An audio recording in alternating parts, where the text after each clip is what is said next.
বাংলাদেশের প্রশাসনিক পুনর্বিন্যাস নিয়ে আলোচনায় সবচেয়ে আলোচিত দুটি নাম এখন নোয়াখালী আর কুমিল্লা। দেশের পূর্বাঞ্চলের এই দুই জেলা বহু দিক থেকে সমৃদ্ধ, ইতিহাসে গভীর, সংস্কৃতিতে বৈচিত্র্যপূর্ণ। তাই প্রশ্নটা উঠেছে, নোয়াখালী নাকি কুমিল্লা, কোনটা বিভাগ হলে ভালো হবে? এই প্রশ্নের উত্তর সহজ নয়, কারণ দুটিরই পক্ষে রয়েছে যুক্তি, ইতিহাস ও আবেগের জোয়ার।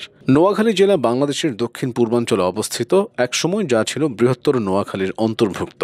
সময়ের সাথে এর বুক চিরে জন্ম নিয়েছে ফেনী ও লক্ষ্মীপুর জেলা। তাই নোয়াখালীবাসীর এক বিশেষ গর্ব, তারা একসময় একটি বৃহৎ অঞ্চল শাসন করেছিল, যেখান থেকে আজ 3টি জেলার জন্ম। এই ঐতিহাসিক পটভূমি থেকেই নোয়াখালীবাসীর দাবি, বৃহত্তর নোয়াখালী একসময় ছিল প্রশাসনিকভাবে গুরুত্বপূর্ণ, তাই আজ তার উত্তরসূরি নোয়াখালী বিভাগ হওয়ার যোগ্য।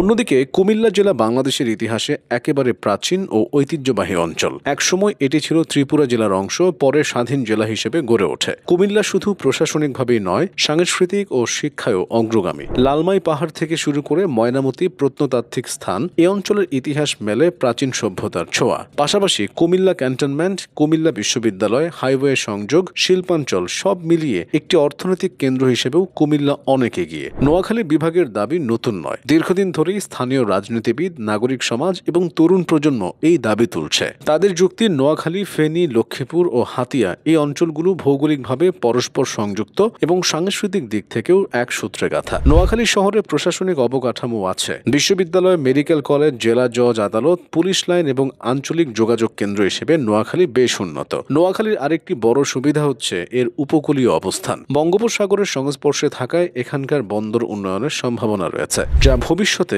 একটি সমুদ্র নির্ভর অর্থনৈতিক অঞ্চল গড়ে তুলতে পারে। তবে কুমিল্লার পক্ষে যুক্তিগুলো ততটাই শক্তিশালী। প্রথমত, কুমিল্লা ইতিমধ্যেই প্রশাসনিকভাবে অনেক পরিপূর্ণ। এটি ঢাকা ও চট্টগ্রামের মাঝামাঝি অবস্থানে, ফলে এটি একটি যোগাযোগের কেন্দ্রবিন্দু। ঢাকা চট্টগ্রাম মহাসড়ক ও রেলপথ কুমিল্লার বুক চিরে গেছে, যা দেশের অন্যতম ব্যস্ততম যোগাযোগ রুট। প্রশাসনিকভাবে কুমিল্লা বিভাগ গঠন করলে চট্টগ্রাম বিভাগের চাপ অনেকটা কমবে, কারণ বর্তমানে চট্টগ্রাম বিভাগে 11টি জেলা, যার কারণে প্রশাসনিক কাজের পরিধি অনেক বড়। কুমিল্লাকে বিভাগ করলে এই বোঝা কিছুটা হালকা হবে, আর কুমিল্লা নিজেও তার ইতিহাসের মর্যাদা ফিরে পাবে। নোয়াখালীর মানুষ যুক্তি দেন, তারা ভৌগোলিকভাবে কুমিল্লা থেকে দূরে, তাই কুমিল্লা বিভাগ গঠন হলে নোয়াখালী, ফেনী বা লক্ষ্মীপুরের জনগণকে অনেক দূর পর্যন্ত গিয়ে প্রশাসনিক কাজে যেতে হবে না, বরং নোয়াখালী বিভাগ হলে তাদের জীবন অনেক সহজ হবে। অন্যদিকে কুমিল্লার সমর্থকরা বলেন, নোয়াখালীর আশপাশের অঞ্চলগুলো যেমন চাঁদপুর, ব্রাহ্মণবাড়িয়া বা কুমিল্লা সবই ঐতিহাসিকভাবে এক প্রশাসনিক ছাতার নিচে ছিল, তাই কুমিল্লাকে বিভাগ করা হলে